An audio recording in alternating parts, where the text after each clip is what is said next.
ಓಂ ಶಾಂತಿ. ಇಂದಿನ ದಿನಾಂಕ 3/9/2024. ಪ್ರಾರ್ಥ ಮುರುಳಿ ಬಾಪ್ತಾದ ಮಧುಬನ. ಮಧುರ ಮಕ್ಕಳೇ, ನೀವು ಯಾವುದೇ ಪತಿತ ದೇಹಧಾರಿಗಳೊಂದಿಗೆ ಪ್ರೀತಿಯನ್ನಿಡಬಾರದು, ಏಕೆಂದರೆ ನೀವು ಪಾವನ ಪ್ರಪಂಚದಲ್ಲಿ ಹೋಗುತ್ತಿದ್ದೀರಿ.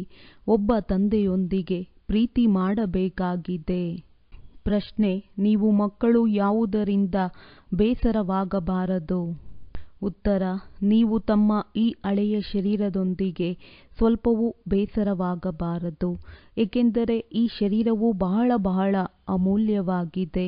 ಆತ್ಮವು ಈ ಶರೀರದಲ್ಲಿ ಕುಳಿತು ತಂದೆಯನ್ನು ನೆನಪು ಮಾಡಿ ಬಹಳ ದೊಡ್ಡ ಲಾಟರಿಯನ್ನು ತೆಗೆದುಕೊಳ್ಳುತ್ತದೆ. ತಂದೆಯ ನೆನಪಿನಲ್ಲಿದ್ದಾಗ ಖುಷಿಯ ಔಷಧಿಯು ಸಿಗುತ್ತಾ ಇರುತ್ತದೆ. ಓಂ ಶಾಂತಿ. ಮಧುರಾತಿ ಮಧುರ ಆತ್ಮೀಯ ಮಕ್ಕಳೇ, ಈಗ ದೂರ ದೇಶದ ನಿವಾಸಿಗಳು ಮತ್ತು ದೂರ ದೇಶದ ಪ್ರಯಾಣಿಕರಾಗಿದ್ದೀರಿ. ನಾವಾತ್ಮಗಳಾಗಿದ್ದೇವೆ ಮತ್ತು ಈಗ ಬಹಳ ದೂರ ದೇಶಕ್ಕೆ ಹೋಗುವ ಪುರುಷಾರ್ಥ ಮಾಡುತ್ತಿದ್ದೇವೆ. ನಾವಾತ್ಮಗಳು ದೂರ ದೇಶದ ನಿವಾಸಿಯಾಗಿದ್ದೇವೆ ಮತ್ತು ದೂರ ದೇಶದಲ್ಲಿರುವ ತಂದೆಯನ್ನೂ ಸಹ ಬಂದು ನಮ್ಮನ್ನು ಅಲ್ಲಿಗೆ ಕರೆದುಕೊಂಡು ಹೋಗಿ ಎಂದು ಕರೆಯುತ್ತೀರಿ. ಈಗ ದೂರ ದೇಶದ ನಿವಾಸಿ ತಂದೆಯೇ ನೀವು ಮಕ್ಕಳನ್ನು ಅಲ್ಲಿಗೆ ಕರೆದುಕೊಂಡು ಹೋಗುತ್ತಾರೆ. ನೀವು ಆತ್ಮೀಯ ಮಕ್ಕಳು ಪ್ರಾಮಾಣಿಕರಾಗಿದ್ದೀರಿ, ಏಕೆಂದರೆ ಈ ಶರೀರದ ಜೊತೆ ಇದ್ದೀರಲ್ಲವೇ. ಶರೀರವಂತೂ ಇಲ್ಲಿಯೇ ಬಿಟ್ಟು ಹೋಗುತ್ತದೆ, ಬಾಕಿ ಆತ್ಮವೇ ಪ್ರಯಾಣ ಮಾಡುತ್ತದೆ. ಆತ್ಮವು ಎಲ್ಲಿಗೆ ಹೋಗುತ್ತದೆ? ತಮ್ಮ ಆತ್ಮಿಕ ಪ್ರಪಂಚದಲ್ಲಿ. ಇದು ಸ್ಥೂಲ ಪ್ರಪಂಚವಾಗಿದೆ, ಅದು ಆತ್ಮಗಳ ಪ್ರಪಂಚವಾಗಿದೆ. ಮಕ್ಕಳಿಗೆ ತಂದೆಯು ತಿಳಿಸಿದ್ದಾರೆ, ಈಗ ಎಲ್ಲಿಂದ ಪಾತ್ರವನ್ನಭಿನಯಿಸಲು ಬಂದಿದ್ದೀರೋ ಆ ಮನೆಗೆ ಹಿಂತಿರುಗಿ ಹೋಗಬೇಕಾಗಿದೆ. ಇದು ಬಹಳ ದೊಡ್ಡ ರಂಗಮಂಟಪ ಅಥವಾ ಸ್ಟೇಜ್ ಆಗಿದೆ. ಸ್ಟೇಜ್ ಮೇಲೆ ನಟನೆ ಮಾಡಿ ಪಾತ್ರವನ್ನಭಿನಯಿಸಿದ ನಂತರ ಎಲ್ಲರೂ ಹಿಂತಿರುಗಿ ಹೋಗಬೇಕಾಗಿದೆ. ನಾಟಕವು ಪೂರ್ಣವಾದಾಗಲೇ ಹೋಗುತ್ತಾರಲ್ಲವೇ.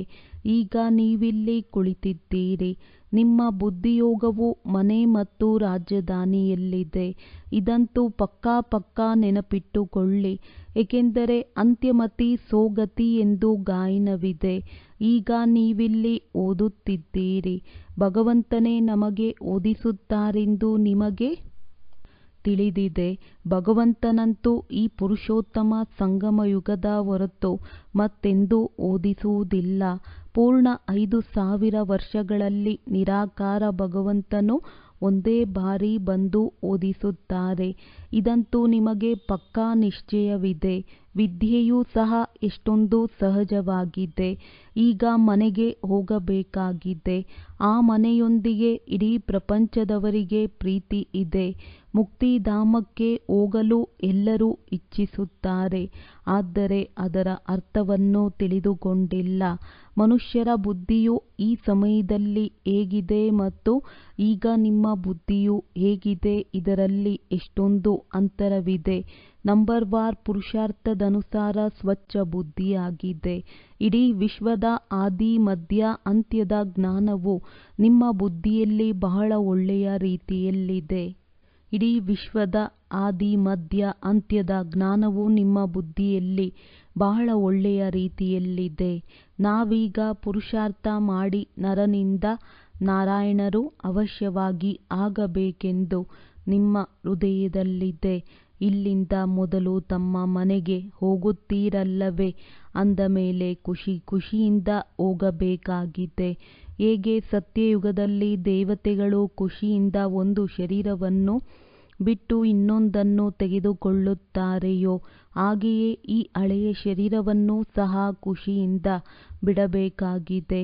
ಇದರೊಂದಿಗೆ ಬೇಸರವಾಗಬಾರದು, ಏಕೆಂದರೆ ಇದು ಬಹಳ ಅಮೂಲ್ಯವಾದ ಶರೀರವಾಗಿದೆ. ಈ ಶರೀರದಿಂದಲೇ ಆತ್ಮಕ್ಕೆ ತಂದೆಯಿಂದ ಲಾಟರಿ ಸಿಗುತ್ತದೆ. ಎಲ್ಲಿಯವರೆಗೆ ನಾವು ಪವಿತ್ರರಾಗುವುದಿಲ್ಲವೋ ಅಲ್ಲಿಯವರೆಗೆ ಮನೆಗೆ ಹೋಗಲು ಸಾಧ್ಯವಿಲ್ಲ.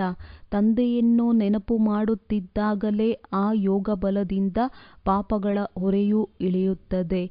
ಇಲ್ಲದಿದ್ದರೆ ಬಹಳಷ್ಟು ಶಿಕ್ಷೆಯನ್ನನುಭವಿಸಬೇಕಾಗುವುದು. ಆದ್ದರಿಂದ ಪವಿತ್ರರಂತೂ ಅವಶ್ಯವಾಗಿ ಆಗಬೇಕು. ಲೌಕಿಕ ಸಂಬಂಧದಲ್ಲಿಯೂ ಮಕ್ಕಳು ಯಾರಾದರೂ ಕೊಳಕು ಪತಿತ ಕೆಲಸ ಮಾಡುತ್ತಾರೆಂದರೆ ತಂದೆಯು ಕೋಪದಲ್ಲಿ ಬಂದು ಕೋಲಿನಿಂದಲೂ ಹೊಡೆದು ಬಿಡುತ್ತಾರೆ. ಏಕೆಂದರೆ ಕಾನೂನಿಗೆ ವಿರುದ್ಧ ಪತಿತರಾಗುತ್ತಾರೆ. ಯಾರ ಜೊತೆಯಾದರೂ ಕಾನೂನು ಬಾಹಿರವಾದ ಪ್ರೀತಿಯನ್ನಿಟ್ಟುಕೊಳ್ಳುತ್ತಾರೆಂದರೂ ಸಹ ಅದು ತಂದೆ ತಾಯಿಗೆ ಇಷ್ಟವಾಗುವುದಿಲ್ಲ. ಇಲ್ಲಿ ಬೇಅದ್ದಿನ ತಂದೆಯೂ ತಿಳಿಸುತ್ತಾರೆ, ನೀವು ಮಕ್ಕಳು ಇಲ್ಲಿರುವಂತಿಲ್ಲ. ಈಗ ನೀವು ಹೊಸ ಪ್ರಪಂಚದಲ್ಲಿ ಹೋಗಬೇಕಾಗಿದೆ. ಅಲ್ಲಿ ವಿಕಾರಿ ಪತಿತರು ಯಾರೂ ಇರುವುದಿಲ್ಲ. ಒಬ್ಬರೇ ಪತಿತ ಪಾವನ ತಂದೆಯು ಬಂದು ನಿಮ್ಮನ್ನು ಇಂತಹ ಪಾವನರನ್ನಾಗಿ ಮಾಡುತ್ತಾರೆ. ಸ್ವಯಂ ತಂದೆಯೇ ಹೇಳುತ್ತಾರೆ, ನನ್ನ ಜನ್ಮವು ದಿವ್ಯ ಮತ್ತು ಅಲೌಕಿಕವಾಗಿದೆ. ಮತ್ಯಾವ ಆತ್ಮವೂ ಸಹ ನನ್ನ ಸಮಾನ ಶರೀರದಲ್ಲಿ ಪ್ರವೇಶ ಮಾಡಲು ಸಾಧ್ಯವಿಲ್ಲ. ಭಲೆ ಧರ್ಮಸ್ಥಾಪಕರು ಬರುತ್ತಾರೆ, ಅವರ ಆತ್ಮವು ಪ್ರವೇಶ ಮಾಡುತ್ತದೆ. ಆದರೆ ಆ ಮಾತೇ ಬೇರೆಯಾಗಿದೆ. ನಾನಂತೂ ಎಲ್ಲರನ್ನೂ ಹಿಂತಿರುಗಿ ಕರೆದುಕೊಂಡು ಹೋಗುವುದಕ್ಕಾಗಿಯೇ ಬರುತ್ತೇನೆ. ಅವರು ತಮ್ಮ ಪಾತ್ರವನ್ನಭಿನಯಿಸಲು ಮೇಲಿಂದ ಕೆಳಗಿಳಿಯುತ್ತಾರೆ. ಆದರೆ ನಾನು ಎಲ್ಲರನ್ನೂ ಕರೆದುಕೊಂಡು ಹೋಗಲು ಬರುತ್ತೇನೆ. ಹಾಗೂ ನೀವು ಹೇಗೆ ಮೊಟ್ಟಮೊದಲು ಹೊಸ ಪ್ರಪಂಚದಲ್ಲಿ ಇಳಿಯುತ್ತೀರೆಂದು ತಿಳಿಸುತ್ತೇನೆ. ಆ ಹೊಸ ಪ್ರಪಂಚ ಸತ್ಯಯುಗದಲ್ಲಿ ಕೊಕ್ಕರೆಗಳು ಯಾರೂ ಇರುವುದಿಲ್ಲ. ತಂದೆಯು ಬರುವುದೇ ಕೊಕ್ಕರೆಗಳ ಮಧ್ಯದಲ್ಲಿ ಮತ್ತೆ ನಿಮ್ಮನ್ನು ಹಂಸಗಳನ್ನಾಗಿ ಮಾಡುತ್ತಾರೆ. ನೀವೀಗ ಹಂಸಗಳಾಗಿದ್ದೀರಿ, ಮುತ್ತುಗಳನ್ನೇ ಆರಿಸಿಕೊಳ್ಳುತ್ತೀರಿ. ಸತ್ಯಯುಗದಲ್ಲಿ ನಿಮಗೆ ಈ ರತ್ನಗಳು ಸಿಗುವುದಿಲ್ಲ. ಇಲ್ಲಿ ನೀವು ಈ ಜ್ಞಾನರತ್ನಗಳನ್ನು ಆರಿಸಿಕೊಂಡು ಹಂಸಗಳಾಗುತ್ತೀರಿ. ಇಲ್ಲಿ ನೀವು ಈ ಜ್ಞಾನರತ್ನಗಳನ್ನು ಆರಿಸಿಕೊಂಡು ಹಂಸಗಳಾಗುತ್ತೀರಿ. ನೀವು ಕೊಕ್ಕರೆಗಳಿಂದ ಹೇಗೆ ಹಂಸಗಳಾಗುತ್ತೀರಿ? ನೀವು ಕೊಕ್ಕರೆಗಳಿಂದ ಹೇಗೆ ಹಂಸಗಳಾಗುತ್ತೀರಿ ಎಂಬುದನ್ನು ತಂದೆಯು ಕುಳಿತು ತಿಳಿಸುತ್ತಾರೆ. ಈಗ ನಿಮ್ಮನ್ನು ಹಂಸಗಳನ್ನಾಗಿ ಮಾಡುತ್ತಾರೆ. ದೇವತೆಗಳಿಗೆ ಹಂಸಗಳೆಂದು, ಆಸುರರಿಗೆ ಕೊಕ್ಕರೆಗಳೆಂದು ಹೇಳುತ್ತಾರೆ. ಈಗ ನೀವು ಕೊಳಕನ್ನು ಬಿಡಿಸಿ ಮುತ್ತುಗಳನ್ನೇ ಆರಿಸುತ್ತೀರಿ. ನಿಮಗೆ ಪದಮ ಪದಂ ಭಾಗ್ಯಶಾಲಿಗಳೆಂದು ಹೇಳುತ್ತಾರೆ. ನಿಮ್ಮ ಪಾದಗಳಲ್ಲಿ ಪದಮಗಳ ಮುದ್ರೆಯು ಬೀಳುತ್ತದೆ. ಶಿವತಂದೆಗಂತೂ ಪದಮದಷ್ಟಾಗಲೂ ಪಾದಗಳೇ ಇಲ್ಲ. ಅವರಂತೂ ನಿಮ್ಮನ್ನು ಪದಮ ಪದಂ ಭಾಗ್ಯಶಾಲಿಗಳನ್ನಾಗಿ ಮಾಡುತ್ತಾರೆ.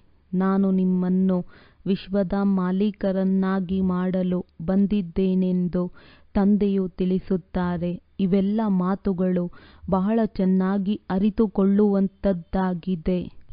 ಮನುಷ್ಯರು ಸ್ವರ್ಗವಿತ್ತೆಂಬುದಂತೂ ತಿಳಿಯುತ್ತಾರಲ್ಲವೇ? ಆದರೆ ಯಾವಾಗ ಇತ್ತು ಮತ್ತೆ ಹೇಗೆ ಸ್ಥಾಪನೆಯಾಗುವುದು ಎಂಬುದನ್ನು ತಿಳಿದುಕೊಂಡಿಲ್ಲ. ನೀವು ಮಕ್ಕಳು ಈಗ ಬೆಳಕಿನಲ್ಲಿ ಬಂದಿದ್ದೀರಿ. ಅವರೆಲ್ಲರೂ ಅಂಧಕಾರದಲ್ಲಿದ್ದಾರೆ. ಈ ಲಕ್ಷ್ಮೀನಾರಾಯಣರು ಹೇಗೆ ವಿಶ್ವದ ಮಾಲೀಕರಾದರೆಂದು ಗೊತ್ತೇ ಇಲ್ಲ. ಇದು 5000 ವರ್ಷಗಳ ಮಾತಾಗಿದೆ. ತಂದೆಯು ಕುಳಿತು ತಿಳಿಸುತ್ತಾರೆ, ಹೇಗೆ ನೀವು ಪಾತ್ರವನ್ನಭಿನಯಿಸಲು ಬರುತ್ತೀರೋ ಹಾಗೆಯೇ ನಾನು ಬರುತ್ತೇನೆ. ಏ ತಂದೆಯೇ, ಬಂದು ನಾವು ಪತಿತರನ್ನು ಪಾವನ ಮಾಡಿ ಎಂದು ನೀವು ನಿಮಂತ್ರಣವನ್ನು ಕೊಟ್ಟು ಕರೆಯುತ್ತೀರಿ. ಮತ್ಯಾರಿಗೂ ಎಂದೂ ಈ ರೀತಿ ಹೇಳುವುದಿಲ್ಲ, ಬಂದು ನೀವು ಪಾವನ ಮಾಡಿ ಎಂದು ಯಾವುದೇ ಧರ್ಮಸ್ಥಾಪಕರಿಗೆ ಹೇಳುವುದಿಲ್ಲ. ಕ್ರೈಸ್ಟ್ ಅಥವಾ ಬುದ್ಧನಿಗೆ ಪತಿತ ಪಾವನ ಎಂದು ಹೇಳುತ್ತಾರೆಯೇ? ಸದ್ಗತಿ ಮಾಡುವವರೇ ಗುರುಗಳಾಗಿದ್ದಾರೆ. ಅವರಂತೂ ಬರುತ್ತಾರೆ. ಅವರ ಹಿಂದೆ ಎಲ್ಲರೂ ಕೆಳಗಿಳಿಯಬೇಕಾಗಿದೆ. ಇಲ್ಲಿಂದ ಹಿಂತಿರುಗಿ ಕರೆದುಕೊಂಡು ಹೋಗುವ ಮಾರ್ಗವನ್ನು ತಿಳಿಸುವ, ಸರ್ವರ ಸದ್ಗತಿ ಮಾಡುವ ಅಕಾಲ ಮೂರ್ತಿ ತಂದೆಯು ಒಬ್ಬರೇ ಆಗಿದ್ದಾರೆ. ವಾಸ್ತವದಲ್ಲಿ ಸದ್ಗುರು ಅಕ್ಷರವೇ ಸರಿಯಾಗಿದೆ. ನಿಮ್ಮೆಲ್ಲರಿಗಿಂತ ಸರಿಯಾದ ಅಕ್ಷರವನ್ನು ಸಿಖ್ಖರು ಹೇಳುತ್ತಾರೆ. ಬಹಳ ದೊಡ್ಡ ಧ್ವನಿಯಿಂದ ಸದ್ಗುರು ಅಕಾಲ್ ಎಂದು ಹೇಳುತ್ತಾರೆ. ಬಹಳ ಜೋರಾಗಿ ಸದ್ಗುರು ಅಕಾಲ ಮೂರ್ತಿ ಎಂದು ಹೇಳುತ್ತಾ ಹೋಗುತ್ತಾರೆ. ಮೂರ್ತಿಯೇ ಆಗದಿದ್ದರೆ ಅವರು ಹೇಗೆ ಸದ್ಗುರುವಾಗುತ್ತಾರೆ? ಹೇಗೆ ಸದ್ಗತಿ ಮಾಡುತ್ತಾರೆ? ಸ್ವಯಂ ಸದ್ಗುರುವೇ ಬಂದು ತಮ್ಮ ಪರಿಚಯವನ್ನು ಕೊಡುತ್ತಾರೆ. ನಾನು ನಿಮ್ಮ ಹಾಗೆ ಜನ್ಮವನ್ನು ತೆಗೆದುಕೊಳ್ಳುವುದಿಲ್ಲ. ಮತ್ತೆಲ್ಲರೂ ಶರೀರಧಾರಿಗಳೇ ಕುಳಿತು ತಿಳಿಸುತ್ತಾರೆ. ಆದರೆ ನಿಮಗೆ ಅಶರೀರ ಆತ್ಮಿಕ ತಂದೆಯು ಕುಳಿತು ತಿಳಿಸುತ್ತಾರೆ. ಇದರಲ್ಲಿ ರಾತ್ರಿ ಹಗಲಿನ ಅಂತರವಿದೆ. ಈ ಸಮಯದಲ್ಲಿ ಮನುಷ್ಯರು ಏನೆಲ್ಲವನ್ನು ಮಾಡುತ್ತಾರೆಯೋ ತಪ್ಪನ್ನೇ ಮಾಡುತ್ತಾರೆ. ಏಕೆಂದರೆ ರಾವಣನ ಮತದಲ್ಲಿದ್ದಾರಲ್ಲವೇ? ಪ್ರತಿಯೊಬ್ಬರಲ್ಲಿ ಪಂಚವಿಕಾರಗಳಿವೆ. ಈಗ ಚಕ್ರವು ಹೇಗೆ ತಿಳಿಯುತ್ತದೆ? ಈ ಚಕ್ರವು ಹೇಗೆ ಸುತ್ತುತ್ತದೆ ಎಂದು ತಿಳಿಯಬೇಕಲ್ಲವೇ? ತಂದೆಯೇ ತಿಳಿಸಿ ಎಂದೂ ಸಹ ನೀವು ಹೇಳುವುದಿಲ್ಲ. ತಾನಾಗಿಯೇ ತಂದೆಗೆ ತಿಳಿಸುತ್ತಿರುತ್ತಾರೆ. ನಿಮಗೆ ಕೇಳುವಂತಹ ಒಂದು ಪ್ರಶ್ನೆಯೂ ಸಹ ಉಳಿಯುವುದಿಲ್ಲ. ಭಗವಂತನಂತೂ ತಂದೆಯಾಗಿದ್ದಾರೆ. ಎಲ್ಲವನ್ನೂ ತಾವಾಗಿಯೇ ತಿಳಿಸುವುದು, ತಾವೇ ಎಲ್ಲವನ್ನೂ ಮಾಡುವುದು ತಂದೆಯ ಕೆಲಸವಾಗಿದೆ. ಮಕ್ಕಳನ್ನು ಶಾಲೆಯಲ್ಲಿ ತಂದೆಯು ತಾವಾಗಿಯೇ ಕುಳ್ಳರಿಸುತ್ತಾರೆ. ನೌಕರರಿಗೆ ಸೇರಿಸುತ್ತಾರೆ. ಮತ್ತೆ 60 ವರ್ಷಗಳ ನಂತರ ಇದೆಲ್ಲವನ್ನೂ ಬಿಟ್ಟು ಭಗವಂತನ ಭಜನೆ ಮಾಡಬೇಕು, ವೇದಶಾಸ್ತ್ರಗಳನ್ನು ಓದಬೇಕು, ಪೂಜೆ ಮಾಡಬೇಕೆಂದು ಅವರಿಗೆ ತಿಳಿಸುತ್ತಾರೆ. ನೀವು ಅರ್ಧಕಲ್ಪ ಪೂಜಾರಿಗಳಾದಿರಿ, ನಂತರ ಅರ್ಧಕಲ್ಪಕ್ಕಾಗಿ ಪೂಜ್ಯರಾಗುತ್ತಿದ್ದೀರಿ. ಹೇಗೆ ಪವಿತ್ರರಾಗುವುದು ಎಂಬುದಕ್ಕೆ ಎಷ್ಟು ಸಹಜವಾಗಿ ತಿಳಿಸಲಾಗುತ್ತದೆ. ನಂತರ ಭಕ್ತಿಯು ಬಿಟ್ಟು ಹೋಗುತ್ತದೆ. ಅವರೆಲ್ಲರೂ ಭಕ್ತಿ ಮಾಡುತ್ತಿದ್ದಾಗ ನೀವು ಜ್ಞಾನವನ್ನು ಪಡೆಯುತ್ತಿದ್ದೀರಿ. ಅವರು ರಾತ್ರಿಯಲ್ಲಿ, ನೀವು ದಿನದಲ್ಲಿ, ಅರ್ಥಾತ್ ಸ್ವರ್ಗದಲ್ಲಿ ಹೋಗುತ್ತಿದ್ದೀರಿ. ಮನ್ಮನಾಭವ ಎಂದು ಗೀತೆಯಲ್ಲಿ ಬರೆದಿದೆ. ಈ ಅಕ್ಷರವಂತೂ ಪ್ರಸಿದ್ಧವಾಗಿದೆ. ಗೀತೆಯನ್ನು ಓದುವವರು ಅರಿತುಕೊಳ್ಳಬಹುದು. ಬಹಳ ಸಹಜವಾಗಿ ಬರೆಯಲಾಗಿದೆ. ಪೂರ್ಣ ಆಯಸ್ಸು ಗೀತೆಯನ್ನು ಓದುತ್ತಲೇ ಬಂದಿದ್ದಾರೆ. ಏನನ್ನೂ ತಿಳಿದುಕೊಳ್ಳುವುದಿಲ್ಲ. ಈಗ ಅದೇ ಗೀತೆಯ ಭಗವಂತನು ಕುಳಿತು ಕಲಿಸುತ್ತಾರೆ. ಅಂದರೆ ಪತಿತರಿಂದ ಪಾವನರಾಗಿ ಬಿಡುತ್ತಾರೆ. ಈಗ ನಾವು ಭಗವಂತನಿಂದ ಗೀತೆಯನ್ನು ಕೇಳುತ್ತೇವೆ ಮತ್ತು ಅನ್ಯರಿಗೂ ತಿಳಿಸುತ್ತೇವೆ ಮತ್ತು ಪಾವನರಾಗುತ್ತೇವೆ. ತಂದೆಯ ಮಹಾವಾಕ್ಯವಿದೆಯಲ್ಲವೇ? ಇದು ಅದೇ ಸಹಜ ರಾಜಯೋಗವಾಗಿದೆ. ಮನುಷ್ಯರು ಎಷ್ಟೊಂದು ಅಂಧಶ್ರದ್ಧೆಯಲ್ಲಿ ಮುಳುಗಿದ್ದಾರೆ. ನಿಮ್ಮ ಮಾತೇ ಕೇಳುವುದಿಲ್ಲ. ನಾಟಕದನುಸಾರ ಅವರ ಅದೃಷ್ಟವು ಯಾವಾಗ ಜಾಗೃತವಾಗುವುದೋ ಆಗಲೇ ನಿಮ್ಮ ಬಳಿ ಬರುತ್ತಾರೆ. ನಿಮ್ಮಂತಹ ಶ್ರೇಷ್ಠ ಅದೃಷ್ಟವು ಮತ್ಯಾವ ಧರ್ಮದವರಿಗೂ ಇರುವುದಿಲ್ಲ. ತಂದೆಯು ತಿಳಿಸಿದ್ದಾರೆ, ಈ ನಿಮ್ಮ ದೇವಿ ದೇವತಾ ಧರ್ಮವು ಬಹಳ ಸುಖ ಕೊಡುವಂಥದ್ದಾಗಿದೆ. ಮೊದಲು ನೀವು ಮನೆಗೆ ಹೋಗುತ್ತೀರಿ, ನಂತರ ಪಾತ್ರಧಾರಿಗಳಾಗಿ ಬರುತ್ತೀರಿ. ಈಗ ಇದು ಹೊಸ ಆತ್ಮವೋ ಅಥವಾ ಹಳೆಯ ಆತ್ಮವೋ ಎಂದು ಯಾರಿಗೂ ತಿಳಿಯುವುದಿಲ್ಲ. ಹೊಸ ಆತ್ಮಕ್ಕೆ ಅವಶ್ಯವಾಗಿ ಮಹಿಮೆಯಾಗುತ್ತದೆ.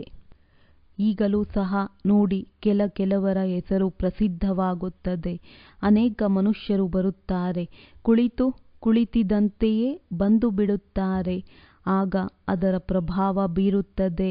ತಂದೆಯೂ ಸಹ ಇವರಲ್ಲಿ ಅನಾಯಾಸವಾಗಿಯೇ ಬರುತ್ತಾರೆ. ಆದ್ದರಿಂದ ಆ ಪ್ರಭಾವ ಬೀರುತ್ತದೆ. ಅವರೂ ಸಹ ಹೊಸ ಆತ್ಮವು ಬಂದಾಗ ಹಳಬರ ಮೇಲೆ ಪ್ರಭಾವವಾಗುತ್ತದೆ. ರೆಂಬೆ ಕೊಂಬೆಗಳು ಬಂದಾಗ ಅವರ ಮಹಿಮೆಯಾಗುತ್ತದೆ. ಇವರೇಕೆ ಇಷ್ಟು ಪ್ರಸಿದ್ಧವಾಗಿದ್ದಾರೆಂಬುದು ಯಾರಿಗೂ ತಿಳಿಯುವುದಿಲ್ಲ. ಹೊಸ ಆತ್ಮವಾಗಿರುವ ಕಾರಣ ಆ ವರ್ಗದಲ್ಲಿ ಆಕರ್ಷಣೆ ಇರುತ್ತದೆ. ಈಗಂತೂ ನೋಡಿ, ಎಷ್ಟೊಂದು ಮಂದಿ ಸುಳ್ಳು ಭಗವಂತರಾಗಿದ್ದಾರೆ. ಆದ್ದರಿಂದಲೇ ಸತ್ಯದ ದೋಣಿಯು ಅಲುಗಾಡುತ್ತದೆ, ಮೇಲೆ ಕೆಳಗೆ ಆಗುತ್ತದೆ, ಆದರೆ ಮುಳುಗುವುದಿಲ್ಲ. ಬಹಳಷ್ಟು ಬಿರುಗಾಳಿಗಳು ಮುಂತಾದುವುದರ ಮಾತಿಲ್ಲ, ಆದರೆ ಅಬಲೆಯರ ಮೇಲೆ ಬಹಳಷ್ಟು ಅತ್ಯಾಚಾರವಾಗುತ್ತದೆ. ಆದರೂ ಸಹ ಸ್ಥಾಪನೆಯಂತೂ ಆಗಲೇಬೇಕಾಗಿದೆ. ತಂದೆಯು ತಿಳಿಸುತ್ತಾರೆ, ಏ ಆತ್ಮಗಳೇ, ನೀವು ಎಷ್ಟೊಂದು ಕಾಡಿನ ಮುಳ್ಳುಗಳಾಗಿ ಬಿಟ್ಟಿದ್ದೀರಿ. ಅನ್ಯರಿಗೆ ಮುಳ್ಳನ್ನು ಚುಚ್ಚುತ್ತೀರೆಂದರೆ ನಿಮಗೂ ಮುಳ್ಳು ತಗಲುತ್ತದೆ. ಪ್ರತಿಯೊಂದು ಮಾತಿನ ಪ್ರತ್ಯುತ್ತರವೂ ಸಿಗುತ್ತದೆ. ಸತ್ಯಯುಗದಲ್ಲಿ ದುಃಖದ ಚೀಚಿ ಮಾತುಗಳ್ಯಾವುದೂ ಸಹ ಇರುವುದಿಲ್ಲ. ಆದ್ದರಿಂದ ಅದಕ್ಕೆ ಸ್ವರ್ಗವೆಂದು ಹೇಳಲಾಗುತ್ತದೆ. ಮನುಷ್ಯರು ಸ್ವರ್ಗ ಮತ್ತು ನರಕವೆಂದು ಹೇಳುತ್ತಾರೆ, ಆದರೆ ತಿಳಿದುಕೊಂಡಿಲ್ಲ. ಇಂಥವರು ಸ್ವರ್ಗಸ್ಥರಾದರೆಂದು ಹೇಳುತ್ತಾರೆ, ಆದರೆ ಈ ರೀತಿ ಹೇಳುವುದೂ ಸಹ ವಾಸ್ತವದಲ್ಲಿ ತಪ್ಪಾಗಿದೆ. ನಿರಾಕಾರಿ ಪ್ರಪಂಚಕ್ಕೆ ಸ್ವರ್ಗವೆಂದು ಹೇಳುವುದಿಲ್ಲ, ಅದು ಮುಕ್ತಿಧಾಮವಾಗಿದೆ. ಅವರು ಅದಕ್ಕೆ ಸ್ವರ್ಗದಲ್ಲಿ ಹೋದರೆಂದು ಹೇಳುತ್ತಾರೆ. ಈಗ ನೀವು ತಿಳಿದುಕೊಂಡಿದ್ದೀರಿ, ಈ ಮುಕ್ತಿಧಾಮವು ಆತ್ಮಗಳ ಮನೆಯಾಗಿದೆ. ಹೇಗೆ ಇಲ್ಲಿ ಮನೆ ಇರುತ್ತದೆ? ಭಕ್ತಿ ಮಾರ್ಗದಲ್ಲಿ ಯಾರು ಬಹಳ ಧನವಂತರಿರುತ್ತಾರೆ, ಅವರು ಎಷ್ಟೊಂದು ದೊಡ್ಡ ಮಂದಿರವನ್ನು ಕಟ್ಟಿಸುತ್ತಾರೆ. ಶಿವನ ಮಂದಿರವನ್ನು ನೋಡಿ ಹೇಗೆ ಮಾಡಲ್ಪಟ್ಟಿದೆ. ಲಕ್ಷ್ಮೀ ನಾರಾಯಣರ ಮಂದಿರವನ್ನು ಕಟ್ಟಿಸುತ್ತಾರೆಂದರೆ ಸತ್ಯವಾದ ಆಭರಣ ಇತ್ಯಾದಿಗಳು ಎಷ್ಟೊಂದಿರುತ್ತವೆ. ಬಹಳಷ್ಟು ಹಣವಿರುತ್ತದೆ. ಈಗಂತೂ ಎಲ್ಲವೂ ಅಸತ್ಯವಾಗಿ ಬಿಟ್ಟಿದೆ. ನೀವು ಸಹ ಮೊದಲು ಎಷ್ಟು ಸತ್ಯವಾದ ಆಭರಣಗಳನ್ನು ಧರಿಸುತ್ತಿದ್ದೀರಿ. ಈಗಂತೂ ಸರ್ಕಾರಕ್ಕೆ ಹೆದರಿ ಶುದ್ಧ ಆಭರಣಗಳನ್ನು ಮುಚ್ಚಿಟ್ಟು ನಕಲಿ ಆಭರಣಗಳನ್ನು ಧರಿಸುತ್ತಿರುತ್ತಾರೆ. ಅಲ್ಲಂತೂ ಸತ್ಯವೇ ಸತ್ಯವಾಗಿರುತ್ತದೆ, ಯಾವುದೇ ಅಸತ್ಯವಿರುವುದಿಲ್ಲ. ಇಲ್ಲಿ ಸತ್ಯ ಆಭರಣಗಳಿದ್ದರೂ ಸಹ ಮುಚ್ಚಿಟ್ಟು ಬಿಡುತ್ತಾರೆ. ದಿನ ಪ್ರತಿದಿನ ಚಿನ್ನವು ಬೆಲೆ ಏರಿಕೆ ಆಗುತ್ತಾ ಇರುತ್ತದೆ. ಅಲ್ಲಂತೂ ಸ್ವರ್ಗವೇ ಸ್ವರ್ಗವಾಗಿದೆ. ನಿಮಗೆ ಎಲ್ಲವೂ ಹೊಸದು ಸಿಗುತ್ತದೆ. ಹೊಸ ಪ್ರಪಂಚದಲ್ಲಿ ಎಲ್ಲವೂ ಹೊಸದೇ ಇತ್ತು, ಅಪಾರ ಹಣವಿತ್ತು. ಈಗಂತೂ ನೋಡಿ, ಪ್ರತಿಯೊಂದು ವಸ್ತುವು ಎಷ್ಟೊಂದು ಬೆಲೆ ಏರಿದೆ.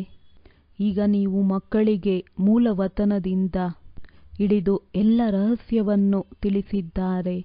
ತಂದೆಯ ವಿನಃ ಮತ್ಯಾರೂ ಮೂಲವತನದ ರಹಸ್ಯವನ್ನು ತಿಳಿಸುವುದಿಲ್ಲ. ನೀವು ಸಹ ಶಿಕ್ಷಕರಾಗಬೇಕಾಗಿದೆ. ಬಲೆ ಗೃಹಸ್ಥ ವ್ಯವಹಾರದಲ್ಲಿಯೂ ಇದೆ. ಕಮಲ ಪುಷ್ಪ ಸಮಾನ ಪವಿತ್ರವಾಗಿದೆ. ಅನ್ಯರನ್ನು ತಮ್ಮ ಸಮಾನ ಮಾಡಿದಾಗಲೇ ಶ್ರೇಷ್ಠ ಪದವಿಯನ್ನು ಪಡೆಯುತ್ತೀರಿ. ಇಲ್ಲಿರುವವರಿಗಿಂತಲೂ ಅಂಥವರು ಉತ್ತಮ ಪದವಿಯನ್ನು ಪಡೆಯಬಹುದು. ನಂಬರ್ ವಾರಂತೂ ಇದ್ದೇ ಇದೆ. ಹೊರಗಿದ್ದರೂ ಸಹ ವಿಜಯಮಾಲೆಯಲ್ಲಿ ಪೋಣಿಸಲ್ಪಡಬಹುದು. 1 ವಾರದ ಕೋರ್ಸನ್ನು ತೆಗೆದುಕೊಂಡು ನಂತರ ಬಲೆ ವಿದೇಶಕ್ಕೆ ಹೋಗಿ ಅಥವಾ ಎಲ್ಲಿಗಾದರೂ ಹೋಗಿ.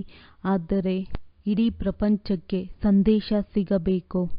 ತಂದೆಯು ಬಂದಿದ್ದಾರೆ, ಕೇವಲ ನನ್ನೊಬ್ಬನನ್ನು ನೆನಪು ಮಾಡಿ ಎಂದು ಹೇಳುತ್ತಾರೆ. ಆ ತಂದೆಯೇ ಮುಕ್ತಿದಾತ, ಮಾರ್ಗದರ್ಶಕನಾಗಿದ್ದಾರೆ. ಅಲ್ಲಿ ನೀವು ಹೋಗುತ್ತೀರೆಂದರೆ ಪತ್ರಿಕೆಗಳಲ್ಲಿಯೂ ಬಹಳಷ್ಟು ಹೆಸರುವಾಸಿಯಾಗುವುದು. ಆತ್ಮ ಮತ್ತು ಶರೀರ 2 ವಸ್ತುಗಳಿದೆ ಎಂದು ಅನ್ಯರಿಗೂ ಬಹಳ ಸಹಜ ಮಾತೆನ್ನಿಸುತ್ತದೆ. ಆತ್ಮದಲ್ಲಿಯೇ ಮನಸ್ಸು ಬುದ್ಧಿ ಇದೆ. ಶರೀರವಂತೂ ಜಡವಾಗಿದೆ. ಆತ್ಮವೇ ಪಾತ್ರಧಾರಿಯಾಗುತ್ತದೆ.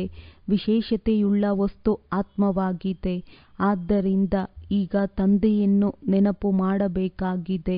ಹೊರಗಿನವರು ನೆನಪು ಮಾಡುವಷ್ಟು ಸಮೀಪದಲ್ಲಿರುವವರು ಮಾಡುವುದಿಲ್ಲ.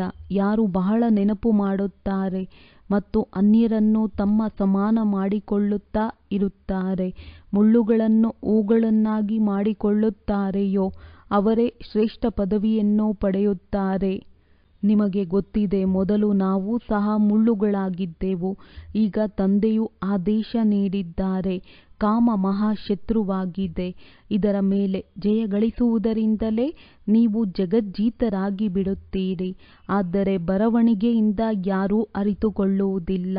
ಈಗ ತಂದೆಯೇ ತಿಳಿಸಿದ್ದಾರೆ. ಒಳ್ಳೆಯದು. ಮಧುರಾತಿ ಮಧುರ ಅಗಲಿ ಹೋಗಿ ಮರಳಿ ಸಿಕ್ಕಿರುವಂತಹ ಮಕ್ಕಳ ಪ್ರತಿ ಮಾತ್ಪಿತಾ ಬಾಪ್ ತಾದಾರವರ ನೆನಪು, ಪ್ರೀತಿ ಹಾಗೂ ಸುಪ್ರಭಾತ. ಆತ್ಮೀಯ ಮಕ್ಕಳಿಗೆ ಆತ್ಮೀಯ ತಂದೆಯ ನಮಸ್ತೆ. ಧಾರಣೆಗೆ ಮುಖ್ಯ ಸಾರ: ಸದಾ ಜ್ಞಾನ ರತ್ನಗಳನ್ನು ಆರಿಸುವಂತಹ ಅಂಶಗಳಾಗಬೇಕಾಗಿದೆ. ಮುತ್ತುಗಳನ್ನೇ ಆರಿಸಿಕೊಳ್ಳಬೇಕಾಗಿದೆ. ಕೊಳಕನ್ನು ಬಿಟ್ಟು ಬಿಡಬೇಕಾಗಿದೆ. ಪ್ರತಿಯೊಂದು ಹೆಜ್ಜೆಯಲ್ಲಿ ಪದಮಗಳ ಸಂಪಾದನೆಯನ್ನು ಜಮಾ ಮಾಡಿಕೊಂಡು ಪದಮಾಪದಂ ಭಾಗ್ಯಶಾಲಿಗಳಾಗಬೇಕಾಗಿದೆ. ಶ್ರೇಷ್ಠ ಪದವಿಯನ್ನು ಪಡೆಯಲು ಶಿಕ್ಷಕರಾಗಿ ಅನೇಕರ ಸೇವೆ ಮಾಡಬೇಕಾಗಿದೆ. ಕಮಲ ಪುಷ್ಪ ಸಮಾನ ಪವಿತ್ರರಾಗಿ ತಮ್ಮ ಸಮಾನರನ್ನಾಗಿ ಮಾಡಿಕೊಳ್ಳಬೇಕಾಗಿದೆ. ಮುಳ್ಳುಗಳನ್ನು ಹೂಗಳನ್ನಾಗಿ ಮಾಡಬೇಕಾಗಿದೆ. ವರದಾನ: ನಿನ್ನದು ನನ್ನದು ಎನ್ನುವ ಹಲ್ಚಲನ್ನು ಸಮಾಪ್ತಿ ಮಾಡಿ ದಯಾಭಾವನೆಯನ್ನು ಇಮರ್ಜ್ ಮಾಡುವಂತಹ ದಯಾಸ್ವರೂಪ ಭವ. ಸಮಯ ಪ್ರತಿ ಸಮಯ ಎಷ್ಟೋ ಆತ್ಮಗಳು ದುಃಖದ ಅಲೆಯಲ್ಲಿ ಬರುತ್ತವೆ.